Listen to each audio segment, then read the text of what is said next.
التعلم والتعليم والتذكر والتذكير والنفع والانتفاع والإفادة والاستفادة والحث على التمسك بكتاب الله وسنة رسوله صلى الله عليه وسلم والدعاء إلى الهدى والدلالة إلى الخير وابتغاء وجه الله مرضاته وقربه وثوابه. ونخص خصوصا إلى جميع أرواح من كانوا سببا في اجتماعنا هذا ولجميع أرواح مشايخنا وأساتذتنا ولمن علمنا وتعلمنا منه بخير، خصوصا إلى روح الشيخ محمد ياسين بن محمد عيسى الفاداني المكي، وإلى روح كي حجي عبد الحميد عبد الحليم، وإلى روح كي حجي عبد المحيط عبد الفتاح، وإلى روح أبويا سيد محمد بن علوي المالكي الحسني، أن الله يعلي درجاتهم في الجنة، وأن الله يتغشاهم بالرحمة والمغفرة، وأن يعيد علينا من بركاتهم ونفحاتهم وأسرارهم وعلومهم في الدين والدنيا والآخرة. الفاتحة. أعوذ بالله من الشيطان الرجيم. بسم الله الرحمن الرحيم. الحمد لله رب العالمين الرحمن الرحيم مالك يوم الدين. إياك نعبد وإياك نستعين. اهدنا الصراط المستقيم صراط الذين أنعمت عليهم غير المغضوب عليهم ولا الضالين. ربنا اغفر لنا ولوالدينا آمين. بسم الله الرحمن الرحيم. السلام عليكم ورحمة الله وبركاته.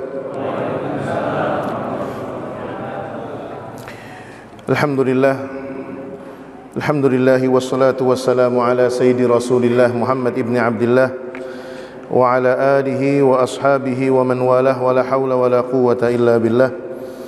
Qalu subhanaka la ilma lana illa ma 'allamtana innaka antal alimul hakim. Qala rabbi shrah li sadri wa yassir li amri wahlul 'uqdatam min lisani yafqahu qawli. Radina billahi rabban wa bil islami dina wa bi Muhammadin nabiyyan wa rasula, amma ba'd. Ma'asyiral hadirin wal hadirat, para jamaah kaum muslimin dan muslimat, wabil khusus para masyayikh, para kiai, para alim ulama, para tuan-tuan guru, wabil khusus yang saya muliakan Kakanda Al-Ustadz Kiai Haji Rohadi bin Haji Ahmad Dumrah dan Kiai Haji Adi Ridha bersama seluruh para alim ulama yang mohon maaf tidak saya sebutkan satu persatu. Para hadirin yang mudah-mudahan kita semua senantiasa mendapatkan lindungan dan barakah dari Allah Subhanahu wa taala. Pada malam hari ini kita insyaallah bersama-sama akan mengkaji salah satu nasihat terbaik yang pernah ditulis oleh seorang ulama yang bernama Al-Imam Ibnu Jama'ah. Sebenarnya nama aslinya beliau bukan begitu. Bahkan Ibnu Jama'ah ini sendiri nisbah yang diambil dari nama kakeknya kakek, jadi jauh. Tapi karena sudah kadung masyhur, beliau dikenal dengan nama Al-Imam Ibnu Jama'ah, maka akhirnya disebutlah dengan Al-Imam Ibnu Jama'ah. Beliau ini nama aslinya adalah Muhammad bin Ibrahim bin Sa'dullah, dan beliau ini salah satu di antara ulama-ulama terkemuka di dalam mazhab Asy-Syafi'i. Dan kebetulan malam hari ini kita insyaallah akan mendengarkan nasihat-nasihat beliau yang berkaitan dengan masalah mencari ilmu. Dan beliau ini salah satu di antara ulama yang memiliki karya yang fenomenal. Banyak karyanya. Salah satu di antara karyanya yang fenomenal ini adalah kitab ini, Tazkiratus Sami' wal Mutakallim fi Adabil Alim wal Muta'allim. Sebenarnya judulnya rada panjang di situ. Adabus Sami' wal Mutakallim fi Tazkiratus Sami' wal Mutakallim fi Adabil Alim wal Muta'allim.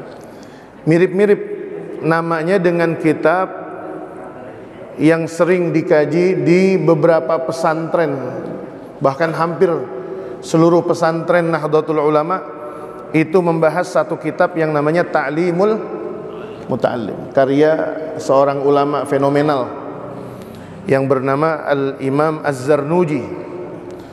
Cuma perbedaannya, Al-Imam Az-Zarnuji ini adalah seorang ulama dari mazhab Hanafi. Beliau hanya beda 2 atau 3 tabaqat dari Al-Imam Abu Hanifah. Kenapa, sedikit saya bahas, kenapa kitab Ta'limul Muta'allim itu lebih populer di pesantren-pesantren kita ketimbang kitab Tadhkiratus Sami'? Mungkin dari sekian banyak alasan ada 2 alasannya. Yang pertama, Ta'limul Muta'allim karya Al-Imam Az-Zarnuji ini membahasnya itu persoalan-persoalan mendasar, Pak. Jadi yang dibahas sama Imam Az-Zarnuji dalam kitab Ta'limul Muta'allim itu adalah memang persoalan yang dibutuhkan oleh santri. Contohnya, santri itu dinasehatin jangan banyak makan, tapi disebutin situ secara terperinci. Bahkan beliau menyebutkan di dalam kitab Ta'limul Muta'allim makanan mana yang boleh diperbanyak dimakan, dikonsumsi sama santri, mana makanan yang jangan banyak-banyak dimakan. Ini ada jenis makanan yang bikin lupa hafalan. Ini ada makanan yang gampang mengingat, membantu gampang ngapalin. Itu Imam Zarnuji tuh. Ciri khasnya begitu. Makanya kalau ada orang yang rada-rada sensitif sedikit, dikit-dikit bilang bid'ah, dikit-dikit bilang khurafat, itu kalau buka kitab Ta'limul Muta'allim pasti disalahin. Contohnya nih, kalau dulu kan kita zaman masih kecil sering dinasehatin nih Bapak Ibu sama orang tua, nggak boleh makan di wajan gitu ya. Wajan tuh, wajan bikin nasi goreng kan nggak boleh tuh makan di atas wajan. Itu dibahas tuh. Makanya asal muasalnya orang tua kita ngomong tuh bukan asal jeplak doang, tapi ada ilmunya. Di situ jelaskan. Bahkan Al-Imam Az-Zarnuji ngebahas kalau baju udah bolong jangan dipakai. Kalau saya mah nggak nolak ini, nggak setuju saya. Habis baju kalau nggak bolong gimana masukin palanya? Maksudnya udah rombeng. Kalau udah jelek, apalagi kita nih, kalau punya kaos kan kalau udah sobek-sobek enak tuh ya. Biasanya adem bahannya, kan gitu. Makin sobek makin adem. Ini kalau kata Imam Az-Zarnuji nggak boleh. Apalagi nggak boleh duduk di depan pintu. Tuh, nggak boleh duduk di depan pintu, nggak boleh tidur sore hari. Tuh, di situ dibahas, Pak. Bahkan beliau detail, kita nggak boleh ngelap keringet pakai baju yang lagi dipakai. Kita lagi pakai baju nih, pakai kaos, keringetan. Kita begini nih, nyekak keringat. Kalau kata Imam Zarnuji nggak boleh. Itu yusabbibul faqr, menyebabkan orang menjadi fakir. Ini Imam Zarnuji. Tapi kalau dalam Ibnu Jama'ah, Imam Ibnu Jama'ah, meskipun usianya di belakangnya Imam Az-Zarnuji, beliau tidak membahas itu. Beliau lebih disiplin. Makanya dalam penyusunannya Al-Imam Az-Zarnuji itu termasuk dalam tanda kutip yang tidak rapih.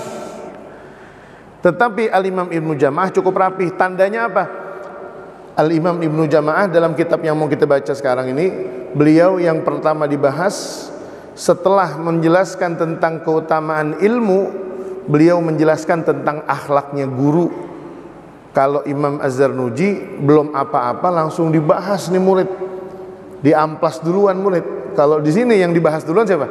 Gurunya. Yang kedua alasannya, kalau Al-Imam Az-Zarnuji dalam kitab Ta'limul Muta'allim, beliau itu punya banyak syawahid. Syawahid itu maksudnya dalil, selain Al-Quran dan hadis namanya syawahid. Dalil-dalil dari kisah para ulama. Beliau itu sedikit-sedikit nyebutin Imam Abu Hanifah, nyebutin Imam Abu Yusuf. Terus sementara kalau Imam Ibnu Jama'ah, beliau itu lebih banyak menyebutkan gurunya sendiri, yaitu Al-Imam Muhammad bin Idris Asy-Syafi'i. Dan ini memang karakternya, Pak. Kita juga kalau punya guru yang kita sebut guru kita doang. Bukan berarti itu orang miskin ilmu, bukan. Tetapi memang saking tanggung jawabnya sang ulama, dia tidak mau mengutip kecuali perkataan yang dia dapatkan dari sang guru. Jadi kurang lebih begitu mukadimahnya. Baik, malam hari ini adab seorang guru. Kenapa sih kita perlu bahas? Ini saya tidak ada niatan untuk nyeramahin para guru, tetapi saya nyeramahin diri saya sendiri. Tapi ini mimbabnya babul mudzakarah, saling untuk mengingat-ingat. Dan memang pada dasarnya dalam proses mencari ilmu yang perlu kita tata duluan itu yang perlu kita siapkan terlebih dahulu itu adalah guru sebelum murid, SDM sebelum infrastruktur. Dulu Pak, Bapak Ibu sekalian, ketika Jepang diluluh lantakan oleh 2 bom yang dahsyatnya luar biasa. Saya belum lahir situ. Ada yang udah lahir belum tuh? 1948. Itu bom Hiroshima dan Nagasaki. Hancur Pak. Kota yang dahsyatnya luar biasa tuh Jepang, kota Hiroshima dan kota Nagasaki habis. Meskipun ukuran bom yang dijatuhkan oleh Amerika untuk 2 kota itu sekarang rekornya sudah terlewati. Rekornya sekarang udah diambil oleh Gaza. Gaza Pak, hari ini sudah masuk hari yang ke-700 pembantaian oleh Zionis Israel. Hari ini udah 700 pas. 700 pas. Jumlah bom mortir yang dikeluarkan oleh Zionis hari ini, sampai hari ini itu sudah melewati rekornya Perang Dunia Kedua, sudah melewati Perang Amerika di Afghanistan, dan sudah melewati rekornya bom Hiroshima dan Nagasaki. Tapi bukan itu pembahasan kita, sekedar mengingatkan aja. Ada yang lebih perih daripada Hiroshima dan Nagasaki, yaitu Palestina. Ketika Hiroshima dan Nagasaki hancur, Kaisar Jepang ketika pertama kali membenahi Jepang itu, yang dia tanya bukan berapa manusia yang masih hidup, bukan berapa anggota dewan yang masih ada. Anggota dewan lagi rame nih, lagi naik daun anggota. Berapa tunjangan yang mau diberikan, bukan. Yang ditanya apa? Tolong segera lakukan sensus. Berapa banyak guru yang masih hidup? Itu Kaisar Jepang menanyakan berapa jumlah guru yang masih hidup di Hiroshima dan Nagasaki. Kata penasehatnya Kaisar ditanya, wahai Kaisar, emang kenapa guru? Ditanyain duluan. Kata Kaisar Jepang, kita tidak akan bangkit, Jepang ini tidak akan bangkit kalau tanpa guru. Berarti penting Pak. Makanya mungkin ini pentingnya kita mempelajari akhlaknya guru, karena kalau kata pepatah yang kita kenal, guru kencing berdiri, murid kencing berlari. Saya meyakini betul Pak, kerusakan akhlak anak murid kita zaman sekarang, salah satu faktor terbesarnya adalah karena merosotnya moral para guru. Saya ulangi lagi nih, rusaknya akhlak murid-murid kita zaman sekarang itu tidak terlepas akibat merosotnya moral para guru. Dan memang saya termasuk yang memiliki lembaga, itu memang harus berpikir keras Pak. Pengen banget punya cita-cita gitu, guru tuh gajinya gede, tapi serba salah. Guru kalau kita gedein gajinya, SPP-nya kudu gede. Kalau SPP-nya gede, kadang nih yang daftar orang-orang yang berduit, nanti akhirnya ngatur-ngatur. Orang kalau udah ngerasa duit kan banyak Pak, pengennya kan yang enak semua nih.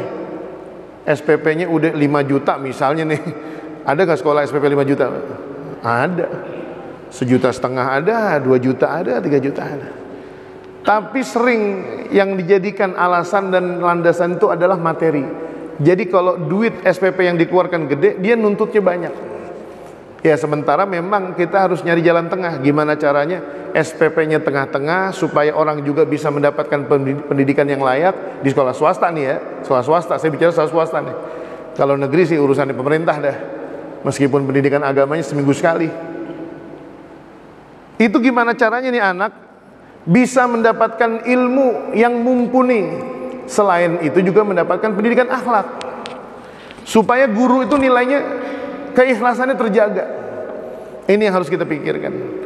Makanya ketika guru dibahas oleh Al-Imam Ibnu Jamaah, seakan-akan Al-Imam Ibnu Jamaah paham, kalau Anda ingin melihat hasil dari produk ilmu yang bermanfaat, kalau kita ingin mendapatkan hasil pendidikan yang dahsyatnya luar biasa, pilih guru yang terbaik.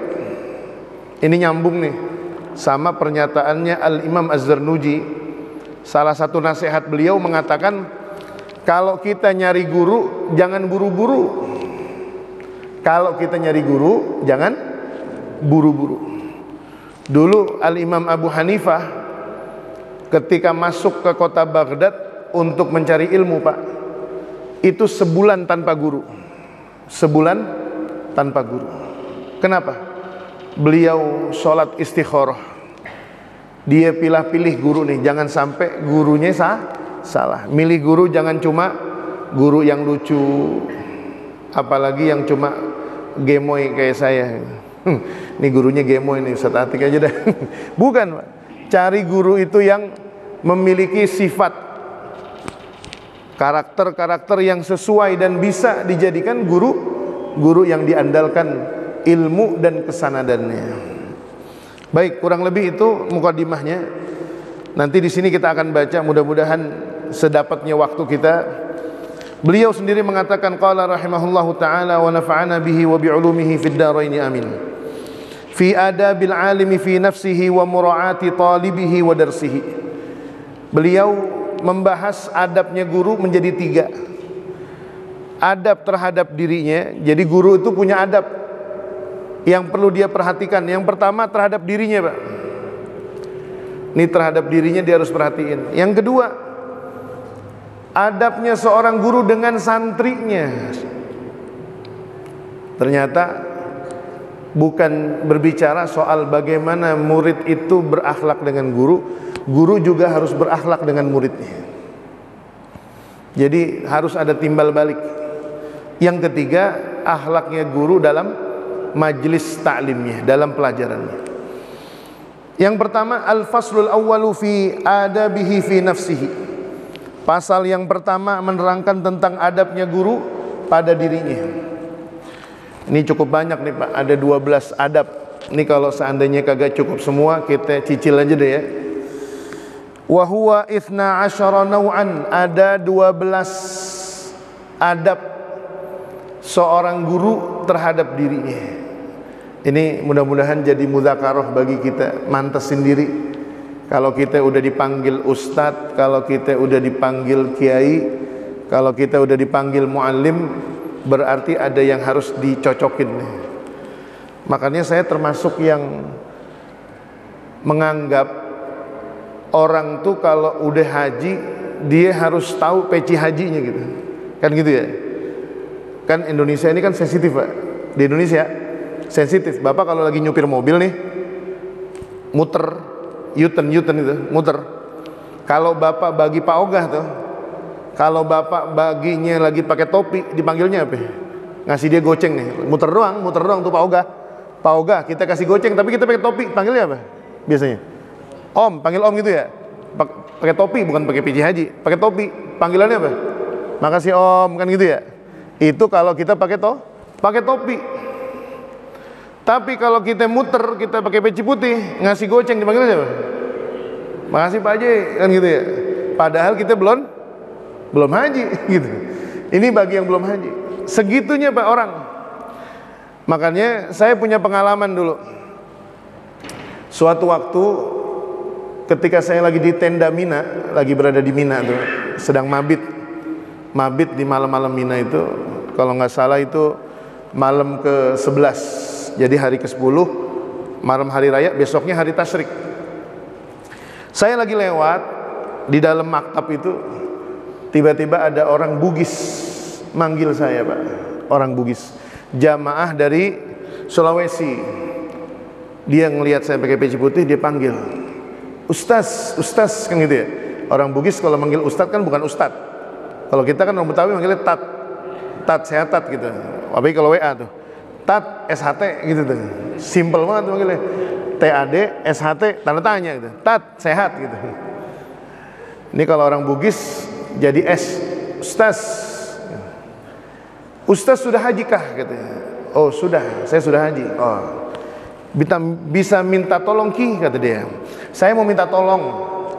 Saya dibawa ke dalam tenda orang Bugis. Di dalamnya orang Bugis lagi nungguin pakai peci putih. tapi belum dipakai, lagi dipegang gini Pak nih. Nungguin ada orang yang udah haji disuruh makein kayak wisuda begitu Pak. Kenapa emangnya? Adat Bugis, orang kalau yang baru haji nggak boleh pakai peci putih sebelum dipakein sama orang yang dipanggil ustaz. Ustaz, dipanggil ustaz pakai peci, seperti kayak wisuda gitu Pak, disahkan. Akhirnya saya kasih tuh Pak, orangnya banyak banget Pak, puluhan. Setiap saya pakein satu kepala dikondangin ke 10 real, 20 real, ada yang 50 real, lalu lumayan ya. Setenda. Saya bilang, nih uang apaan Pak? Saya kagak ngerti tuh. Udah terima aja katanya. Terima aja Pak, terima saja katanya. Setenda. Nah yang ibu-ibu pakai kerudung, tapi udah pakai kerudung, cuma kerudung putih gitu tuh. Saya tanya ke teman saya nih yang orang Sulawesi. Waktu itu zamannya masih BlackBerry Messenger Pak, belum ada WA dulu. Saya tanya, itu budaya Ustadz? Teman saya paham nih, apa kata dia? Ustadz dapat duit berapa? Ya Allah, ini banyak banget saya dibagi duit. Masya Allah. Pelajarannya Pak, ketika orang sudah pakai peci putih, saya setuju nih. Meskipun yang belum haji sih boleh aja pakai, tapi pakaian itu adalah kontrol Pak.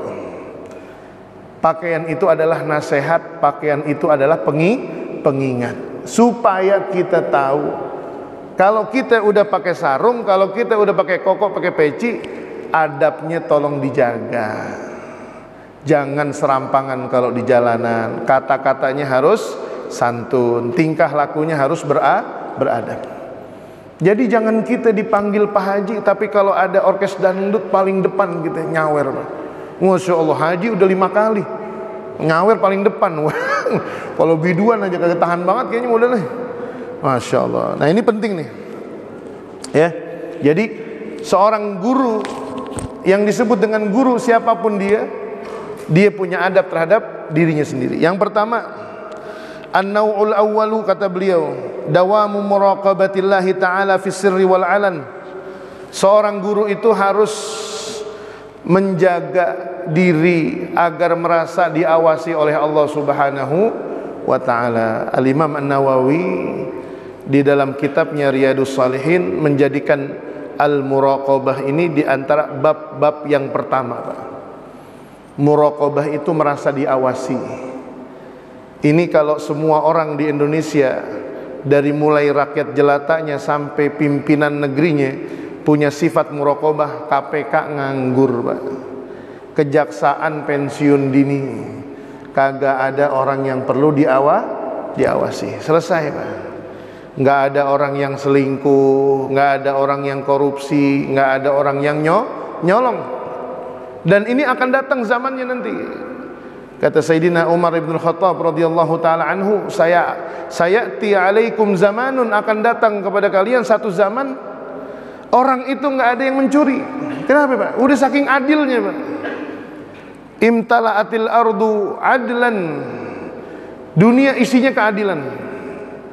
Makanya kejadian minggu lalu, kerusuhan itu, meskipun aksi penjarahan di beberapa rumah orang yang disebut dengan tokoh publik itu tidak sejalan dengan ajarannya umat Muhammad SAW, tetapi itu tidak bisa dipungkiri Pak. Karena jeleknya adab kita, jeleknya adab para pejabat kita, mulutnya nggak dijaga, orang amarahnya nggak ketahan. Meskipun di dalam Islam konsepnya itu, kalau ada kezaliman, balasannya bukan kezaliman. Kalau ada kezaliman, balasannya adalah keadilan. Oleh karenanya, masyaallah hadirin, muraqabah ini adab yang pertama seorang guru. Dia harus menghadirkan bahwasanya diri dia diawasi oleh Allah Subhanahu wa taala. Fis sirri wal alan. Di depan santrinya dia berperilaku baik, di depan santrinya dia berlaku santun. Tapi kalau udah pulang ke rumah, dia harus sama. Akhlaknya harus sama. Di luar sama, di dalam sama. Wal muhafadzatu ala khaufihi fi jami'i harakatihi wa sakanatihi wa aqwalihi wa af'alihi. Guru itu harus memiliki rasa takut yang besar kepada Allah dalam gerak-geriknya, dalam perkataannya, dalam diamnya sekalipun. Ini adalah profil guru yang takut kepada Allah.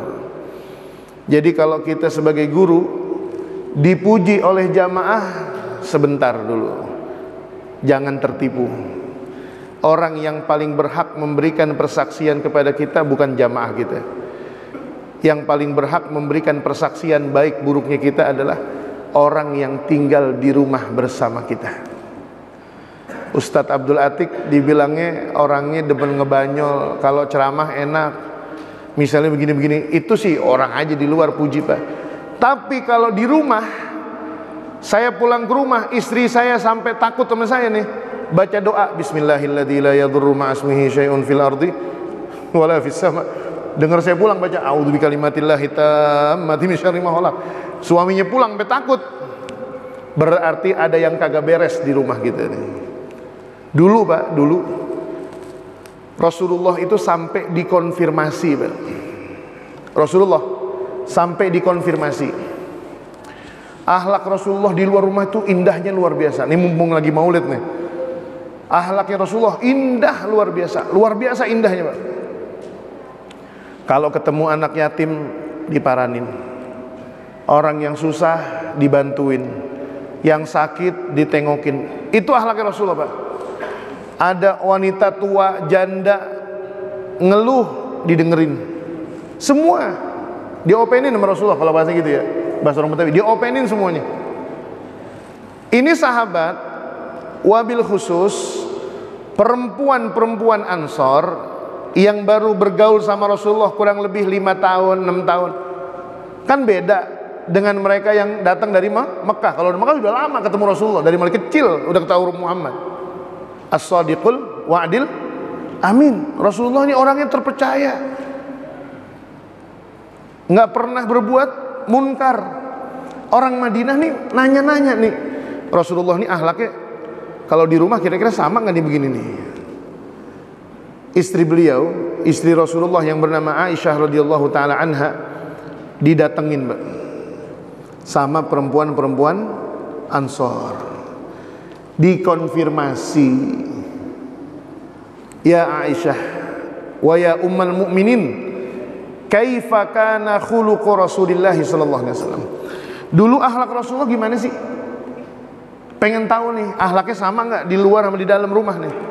Kalau kita kan enggak Pak. Di luar rumah sama teman bares banget kita.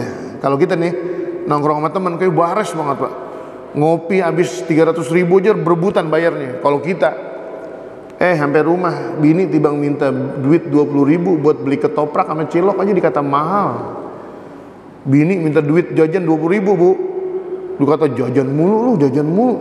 Padahal dia tadi sore nongkrong sama temen yang ngopi 300.000 berebutan. Sok-sokan bayarin, udah gua aja bayarin gua aja. Tapi bininya minta 20.000 beli ketoprak sama cilok aja dikata mahal Pak. Masya Allah. Beli burung murai, ekornya panjang 20 cm, gacor, trekan lagi, diginin bunyi, tek tek. Nah, saya tahu, saya punya burung di rumah. Kata dia nih, bilang sama bininya, BU, orang jual BU, tahu BU? Butuh 2,5 juta, full set. Ngambil digandul Pak, digendong-gendong tuh burung dari gandul, 2,5 juta dibeli, full set. Bininya mau beli mukena, harganya 3,5, 350.000. Mahal amat lu mukena 350.000. Mukena 350.000 dikata mahal. Beli murai yang kalau dipepes kagak ada dagingnya 2,5 juta dikata murah. Kagak ada lagi murai. Wah, 2,5 juta. Makanya kalau berani beli murai 2,5, belanjain bini kudu berani 3 juta. Setuju Bu? Oh, yang kencang mana? Setuju. Oh. Ini beli murai 2,5 juta. Dikata murah, di pramuka nggak dapet, apalagi di gantangan 5 juta ini. Beli burung murah. Bini minta mukena 3,5 doang di Shopee, itu juga splash sale itu 99. Yang belinya kudu jam 12 malam. 350.000 dikata mahal. Jawabannya apa tuh, Ami? Ntar gue istikharah dulu dah. Istikharah dulu. Beli murah kagak pakai istikharah dia. Nih Pak nih, akhlak kita sering begitu tuh. Hah? Di luar kita baik banget, di dalam kita masya Allah akhlak kita sama keluarga. Padahal Rasulullah SAW khairukum li ahlihi. Yang paling baik di antara kalian itu adalah yang paling baik akhlaknya dengan keluarga kalian. Barometernya di situ, Pak. Ukurannya di situ. Kalau keluarga mengatakan kita orang baik, semua orang mengatakan baik. Tapi kalau orang di luar rumah mengatakan kita baik, yang di rumah belum mengatakan baik, ntar dulu, berarti masih ada sesuatu. Nah, guru juga begitu. Dia lagi dinas, nggak lagi dinas, pakai seragam, nggak pakai seragam, di sekolah maupun di luar sekolah, di masjid maupun di luar masjid, dia adalah guru. Makanya menyedihkan tuh kisah pilunya Indonesia, Pak. 3 bulan lalu ketika pesta LGBT di Bogor, digerebek, ditangkap 60 orang. Salah satunya profesinya dokter, yang satu lagi guru bahasa Arab. Wah, guru bahasa Arab. Guru bahasa Arab dipanggilnya bapak apa ustadz tuh? Ustadz, Pak. Terong demen terong. Baut sama baut. Mur sama mur. Pesantren, guru pesantren, Pak, keciduk. La ilaha illallah Muhammadur Rasulullah.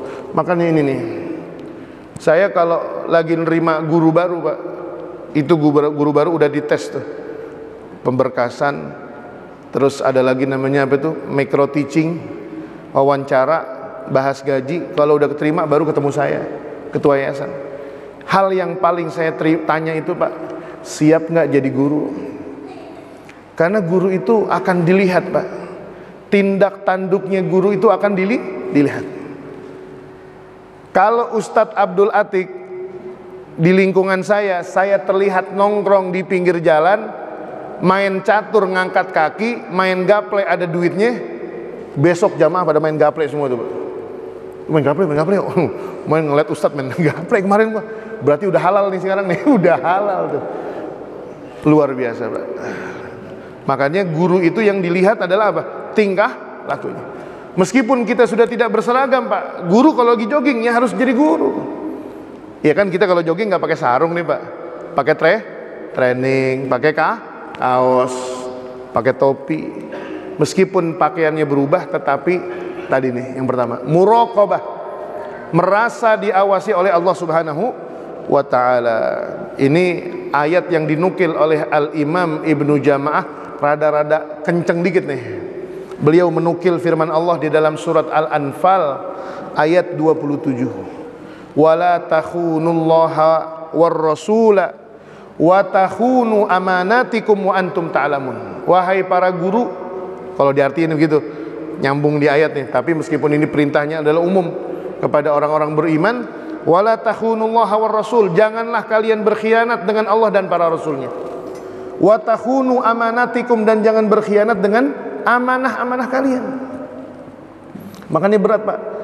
Saya sangat sayangkan tuh kemarin pernyataannya Bapak Menteri Agama Profesor Dr. Nazaruddin Umar diserang sama netizen. Emang sekarang zamannya sosmed ngeri, Pak. Beliau cuma mengatakan begini doang, kalau mau nyari kaya jangan jadi guru. Saya setuju, Pak, bener. Tapi dianggapnya malah merendahkan guru. Akhirnya klarifikasi lagi, takut dijarah juga kali rumah ini. Nauzubillah min dzalik. Ini yang pertama.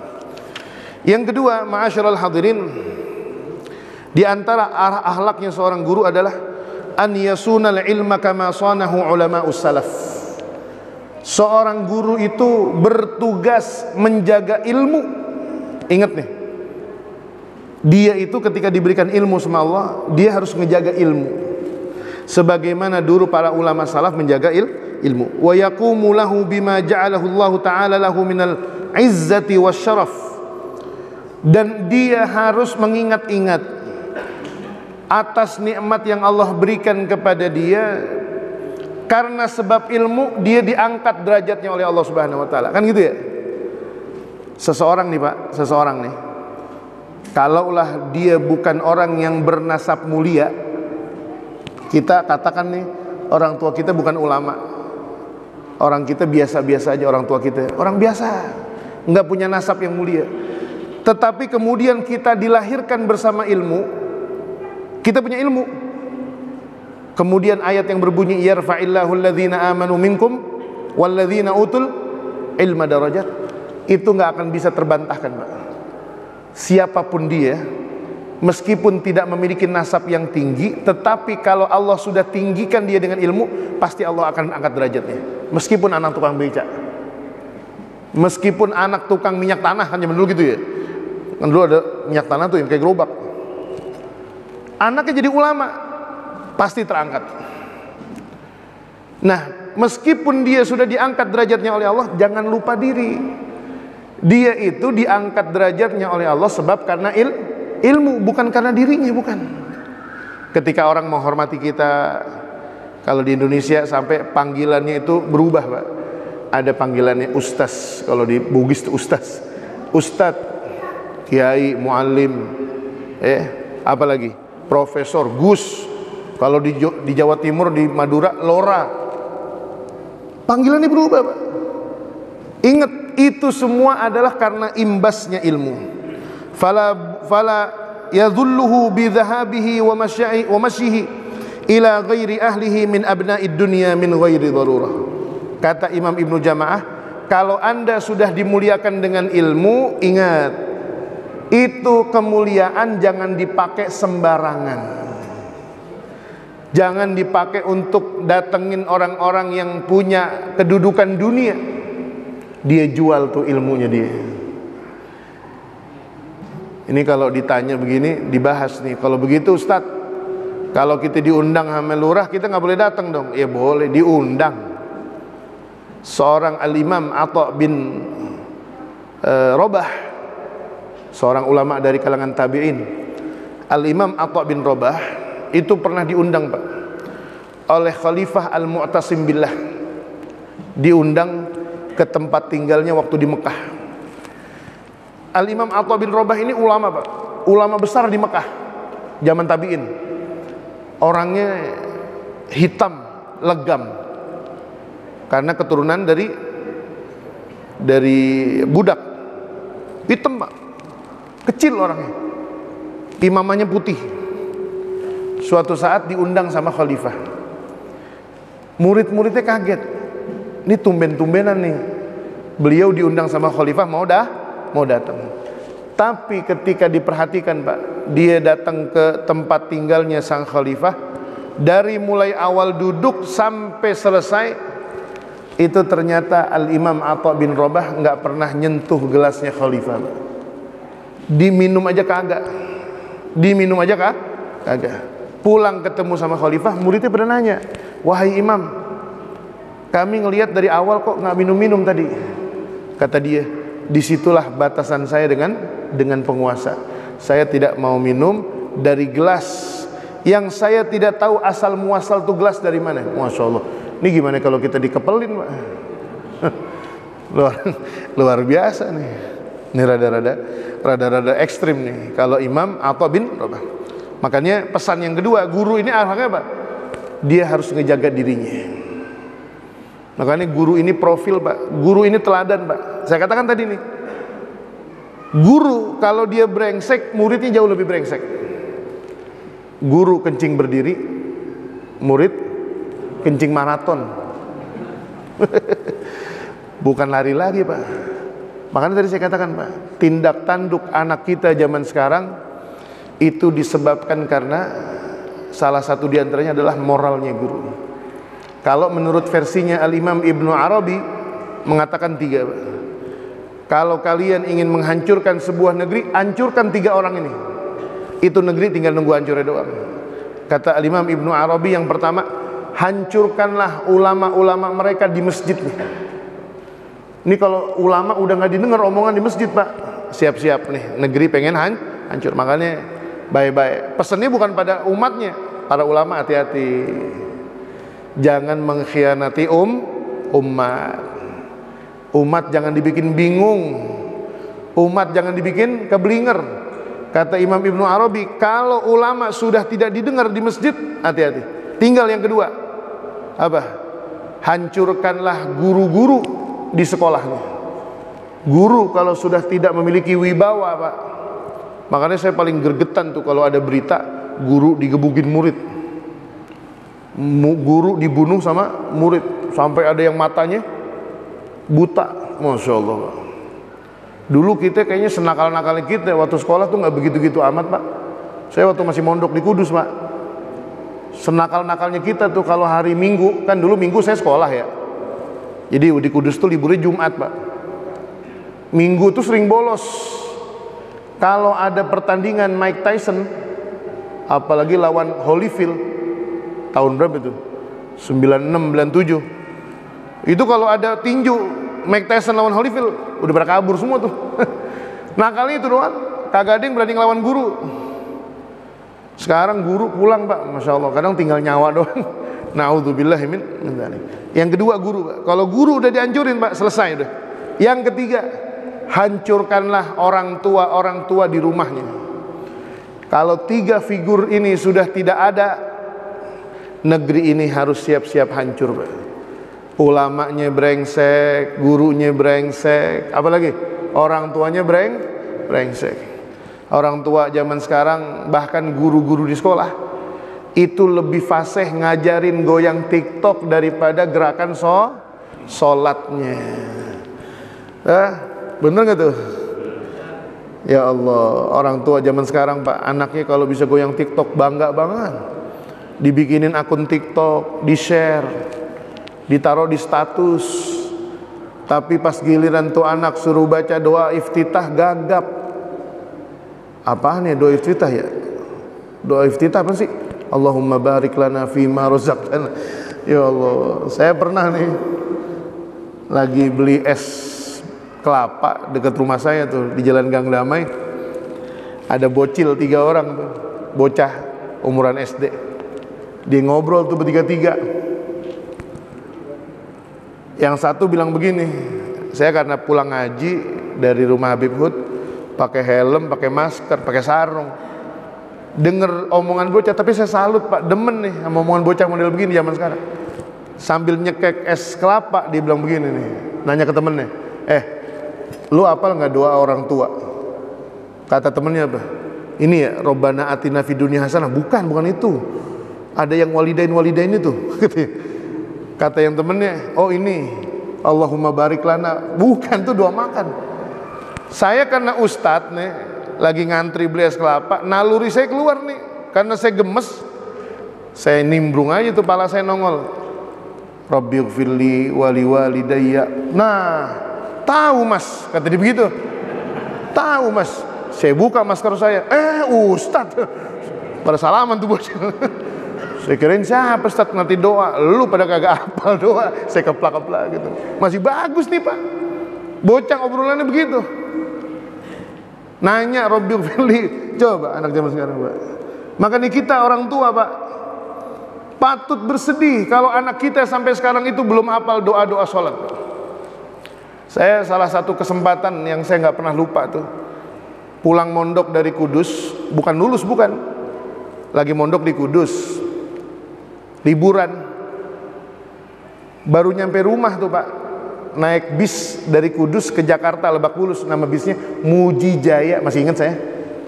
Nyampe di rumah pagi tuh jam 6, baru ngapa-ngapain, baru sarapan. Abis saya bilang begini, sini dah, gulung tuh celananya, ente wudhu dah sekarang. Tuh di depan rumah saya kan ada keran tuh, dulu kan masih pendek gitu, ente wudhu dah. Mau ngapain, Bi? Wudhu ente coba, aneh pengen lihat wudhu ente bener apa kagak. Pulang mondok disuruh wudhu depan dia, Pak. Pengen dipastiin bener apa kagak nih orang mondok. Jangan-jangan cuma hahihi doang mondok nih, cuma cengengesan doang. Wudhu di depan orang tua, diperhatiin, diliatin gitu, diginin doang sama dia. Ya udah bener, lanjut. Wudhunya udah bener. Kita, Pak, kapan terakhir kali kita ngelihat gerakan sholat anak kita? Memang kita ahli masjid, kita sholat berjamaah di musola, kita ahli taklim, kita ahli wirid, ahli zikir. Sesekali kita tengok ke belakang, Pak, makmum kita udah bener apa belum nih? Istri kita kalau wudu kita liatin, istri kita kalau mandi junub kita apain? Liatin. Lah ajarin Pak, Rasulullah juga ngajarin. Istrinya mandi junub, ajarin gimana caranya mandi junub. Jangan punya temen hidup rajin ngaji tapi nggak pernah ngajarin ilmu fikih. Ini jangan sampai. Yang kedua nih, Al-Imam Az-Zuhri, beliau mengutip perkataan Imam Az-Zuhri. Al-Imam Az-Zuhri ini imamul muhadditsin, Pak. Beliau mengutip sebuah perkataan Imam Az-Zuhri mengatakan, hawanul ilmi, salah satu di antara bentuk kehinaan ilmu, an yahmilahul alim ila baitil muta'allim, ketika sang guru datang ke rumah murid. Ini kalau diterapin sekarang mah ini habis kita. Kagak cocok, betul nggak? Maunya Al-Imam Az-Zuhri yang namanya nyari ilmu datang ke rumah guru, tapi sekarang di Indonesia kagak bisa, karena konsep pendidikannya udah berbeda. Saya dulu pernah Pak, tahun 2019 udah pulang dari Saudi, diminta ngajar privat Pak. Ini seumur-umur saya dapat penawaran ngajar, gajinya gede banget ini. Demi Allah dah ini guru ngaji juga kaget orang kalau dengar gaji, saya nggak sebutin nih. Saya tanya nih sama teman saya yang ngurusin manajemen, saya bilang, Ustadz, emang nih ngajar siapa sih? Kok gajinya gede banget? Sampai disebut gaji Pak, karena kursus privat, muridnya cuma satu, dan saya harus disumpah tidak boleh menyebutkan siapa nama muridnya. Jadi kita udah datang di kelas, kelasnya itu ukurannya cuma kelas seukuran kamar gitu Pak, 3 kali 4 meter doang. Jadi kita udah duduk, muridnya datang, selesai ngaji, paling sedikit 40 menit, paling lama 1,5 jam. Bayarannya udah jelas, tapi saya disumpah untuk tidak boleh moto, nggak boleh ngerekam video, nggak boleh nyebutin nama muridnya. Saya penasaran, emang siapa sih ngaji sampai kagak boleh disetauin? Ternyata ini mantan-mantan pejabat Pak, jenderal-jenderal purnawirawan yang umurnya udah 50 tahun, 60 tahun belum bisa ngaji. Dia pengen belajar ngaji tapi harus privasi, dijaga, nggak boleh ketahuan. Malu kalau nyari ilmu apa namanya bareng-bareng, ini kan nggak mungkin. Ini kita aja duduk begini kan mental juga nih Pak nih. Duduk majelis taklim perlu mental juga. Orang kalau dipanggil ustadz duduk di majelis taklim kadang malu juga Pak. Ah masa gue ustadz ngaji kan, gue udah panggil ustadz masa ngaji kan gitu. Perlu ilmu, perlu semangat Pak, nyari ilmu ini. Makanya kata Al-Imam Az-Zuhri, kalau konsepnya mencari ilmu itu yang benar adalah murid datang ke rumah guru. Di antara ulama yang saya masih ingat, konsepnya itu nggak pernah ngajar di mana-mana, tetapi ngajar cuma di rumah. Dan muridnya pada datang ke rumah. Itu salah satu yang saya ingat betul adalah Allahyarham Kiai Haji Abdul Hamid Abdul Halim, besannya Kiai Rohadi Prapanca Pak. Itu kagak kemana-mana, duduk dari mulai subuh sampai gelap, muridnya ganti-ganti tuh. Paling kalau geser nih cuma ke Masjid Al-Amjad doang udah. Kifayatul Akhyar hari Senin jam 9 sampai jam 10 selesai, balik lagi ke rumah. Ntar malam ngaji lagi Ihya Ulumuddin, malamnya lagi Sunan Abi Daud, besok subuh tafsir Jalalain, begitu aja udah. Hampir tidak pernah. Itu termasuk di antara orang yang memegang teguh prinsip mencari ilmu. Yang ketiga, mungkin ini yang terakhir nih, udah jam 9 kurang dikit. Kita nggak bahas semua nih, nanti kita cicil-cicil di lain waktu. Yang keempat, yang kedua udah. Yang ketiga sekarang, an yatakhallaqa bizuhdi fid dunya wa taqallulu minha biqadril imkan alladzi la yadurru bi nafsihi aw bi iyalihi. Seorang ulama itu dianjurkan bersikap zuhud, memiliki sifat zuhud. Ingat nih, ingat. Garis bawah Bapak Ibu sekalian. Zuhud itu tidak ada kaitannya antara miskin dengan kaya. Ingat, zuhud itu tidak ada hubungannya dengan miskin dan kaya. Jangan mengatakan orang yang kaya kagak zuhud, jangan bilang orang yang miskin zuhud. Kita kalau lagi kantong kempes ngomong zuhud emang enak. Duit lagi kagak dablek, gajian kagak ada, kontrakan kosong, ngomong zuhud emang cakep Pak. Ya kalau gue sih sama dunia nggak, tapi emang lagi miskin. Tapi kalau lagi banyak duit ngomongin zuhud, top. Orang lagi kaya ngomongin zuhud, top. Karena hakikatnya zuhud itu adalah meninggalkan sesuatu yang membahayakan di akhirat maupun di dunia. Jadi ketika orang kaya tuh Pak, entah kayaknya keturunan, entah kayaknya muktasab karena dia dapatkan hasil bisnis. Dan kalau kita bilang orang zuhud harus miskin, wah kita salah. Di antara guru-gurunya Al-Imam Asy-Syafi'i yang kaya itu adalah Al-Imam Malik bin Anas. Imam Malik, gurunya Imam siapa? Syafi'i. Imam Malik bin Anas tuh ulama yang kaya Pak. Satu lagi ada ulama yang kaya tuh, guru beliau itu adalah Al-Imam Al-Laits. Al-Imam Al-Laits ini kayanya luar biasa Pak. Dan Imam Syafi'i dulu ketika belum masuk ke Madinah, masih di Baghdad, masih di Mesir, itu gurunya orang-orang zuhud semua, maksudnya orang-orang biasa gitu, nggak kaya-kaya banget. Pas pindah ke Madinah, punya guru Imam Malik bin Anas, masuk ke rumahnya Imam Malik, duit pada ngambrak. Duit emas tuh Pak, dinar, naruhnya ngambrak. Kalau kita nih masuk ke rumah guru, maksudnya uang pada di sini ada uang, di lepitan buku ada uang, di bawah laci ada uang, kan gitu ya. Cincin ngambrak, yang satu bacan, yang satu giok, yang satu lagi apa tuh? Sapir. Waduh. Lah kita punya cincin atu, kita gosok-gosok aja, itu naruh jadi bojok motor. Ini ke rumah guru yang kaya, kita jangan nyangka kagak bener nih Kiai, kagak bener nih Kiai, lampu mahal banget nih lampu nih Kiai, beli 10 juta nih lampu. Jangan ngomong begitu Pak. Lah emang kalau dia kaya, karena hakikatnya zuhud itu bukan apa yang ada di tangan, tetapi apa yang ada di hati. Orang miskin bisa jadi zuhud, dan orang kaya pun juga bisa jadi zuhud. Jadi zuhud itu nggak ada kaitannya antara kaya dengan miskin. Ketika dia kaya, zuhud, dia tidak akan menjadikan dunia sebagai mablagha ilmihi. Makanya doa kita apa? Wala taj'alid dunya akbara hammina wala mablagha ilmina. Enaknya gitu Pak. Kalau punya guru kaya, dia amplopin berapa, dia kagak ngoceh. Diundang, dia datang, kagak diundang, dia kagak ngambek. Kan ada orang yang kebangetan banget Pak, pengen dapetin duit dari dakwah. Kapan dong undang saya dong, itu masukin apa jadwal saya. Enggak ada lagi acara apa.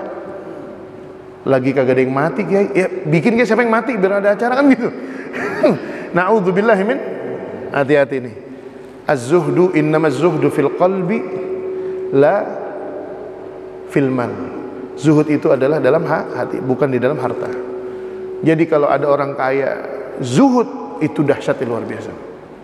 Dia tidak akan tomak dengan dunia. Orang pada berebutan makanan, dia nggak berebutan makanan. Orang berebutan jabatan, dia tidak berebutan jabatan. Orang berebutan harta, dia tidak berebutan. Akan terlihat seseorang itu zuhud dikala dia sedang dihadapkan dengan harta, dengan jabatan dan lain sebagainya. Ini yang ketiga nih. Tetapi ketika seorang ulama zuhud, bukan berarti dia menelantarkan keluarganya. Ini harus siap-siap nih. Makanya saya katakan nih Pak, saya ketika ngurusin ponakan, ada yang mau nikah, ponakan saya laki-laki. Ketika dia minta dilamarkan dengan calon istrinya, saya bilang begini, ente udah siap nikah? Udah pantas belum nih jadi suami? Udah, kata dia. Karena begini Pak, konsepnya ada ilmu di dalam fikih namanya kufu, ya kan itu ya, sekufu. Kalau sekufu itu berarti harus sepadan. Kalau kita seorang ustadz, istri ustadz pun harus nyamain. Jangan sembarangan. Nih ustadz, lakinya ustadz, suka khutbah Jumat, mimpin doa, ceramah di mana-mana. Masa bininya masih senam di air Petra? Pantas nggak tuh? nggak pantas.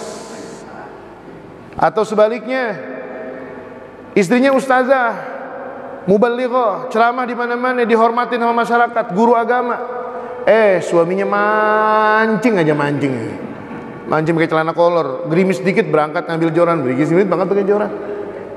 Orang main karambur pinggir jalan, lakinya ustazah, pantas begitu? Nggak pantas. Makanya zuhud itu harus kompak, Pak. Sayyidina Abu Bakar As-Siddiq, siapa lagi? Umar ibn Khattab, Utsman bin Affan, semua para sahabat, istri-istrinya itu adalah yang layak mendampingi mereka. Bahkan ulama-ulama kita zaman sekarang, kita sebutkan nih kiai-kiai kita, ulama-ulama kita sekarang nih, yang masih hidup ataupun yang sudah wafat, itu biasanya istrinya ngimbangin, Pak. Atau kalau suaminya menjadi pendamping ustazah, pasti ngimbangin. Kenapa? Itulah yang namanya kufu, Pak. Karena kalau nggak berimbang, Pak, hancur ilmu agama kita, Pak. Tidak akan punya teladan. Terakhir, fa innama yahtaju ilaihi lidzalika ala wajhil mu'tadil minal qanaa'ati laisa yu'addu minad dunya. Oleh karenanya seorang ulama itu harus punya sifat qanaa'ah. Qanaa'ah, tidak menjadikan dunia itu sebagai mubtagha ilmihi. Maka tadi doanya apa? Wala taj'alid dunya akbar hammina wala mablagha ilmiya. Jangan pernah menjadikan dunia itu sebagai tujuannya dalam menyebarkan ilmu. Wallahu a'lam bishawab. Saya kira cukup sampai di sini pembahasan kita. Mudah-mudahan majlis ini adalah majlis yang mendapatkan pandangan dari Allah Subhanahu wa taala, majlis yang menghadirkan ilmu-ilmu yang bermanfaat buat kita, dan mudah-mudahan kita bertemu lagi di lain kesempatan. Dan sebelum kita tutup, mari kita baca suratul Fatihah. Kita minta kepada Allah Subhanahu wa taala, mudah-mudahan Allah Subhanahu wa taala menjadikan keluarga kita keluarga yang sakinah, mawaddah, warahmah. Putra-putri kita yang lagi pesantren, yang lagi kuliah, yang lagi mondok, yang lagi pada sekolah, mudah-mudahan Allah jaga iman dan Islamnya. Allah jadikan mereka generasi-generasi yang salihin dan salihat. Dan mudah-mudahan Allah Ta'ala berikan mereka ilmu yang berkah, akhlak yang mulia, dan Allah jadikan keturunan-keturunan yang membanggakan kita di dunia maupun di akhirat. Dan Allah muliakan kita dengan ilmu dan taqwa serta istiqamah, dan Allah tutup usia kita dengan husnul khatimah. Amin ya rabbal alamin. Bitilkan niyah wa ila hadratin nabi. Al-Fatihah. A'udzu billahi minasyaitonir rajim. Bismillahirrahmanirrahim. Alhamdulillahi rabbil alamin. Arrahmanir rahim. Maliki yaumiddin. Iyyaka na'budu wa iyyaka nasta'in. Ihdinas siratal mustaqim. Siratal ladzina an'amta 'alaihim ghairil maghdubi 'alaihim waladdallin. Rabbana ighfir lana wa liwalidayna. Amin. Allahumma anfa'na bima 'allamtana wa 'allimna ma yanfa'una wa zidna 'ilman bi rahmatika ya arhamar rahimin. Allahumma ihdina bihudak waj'alna mimman yusari'u fi ridak wa la tuwallina waliyan siwak wa la taj'alna mimman khalafa amraka wa 'asak. Hasbunallahu wa ni'mal wakil, ni'mal maula wa ni'man nasir. Rabbi fanfa'na bi barakatihim wa ahdina al-husna bi hurmatihim wa amitna fi tariqatihim wa mu'afatin min al-fitani. Wa sallallahu ala sayyidina Muhammadin wa ala alihi wa sahbihi wa sallim. Subhana rabbika rabbil izzati amma yasifun wa salamun ala al-mursalin walhamdulillahi rabbil alamin. Kurang lebihnya mohon maaf. Assalamualaikum warahmatullahi wabarakatuh.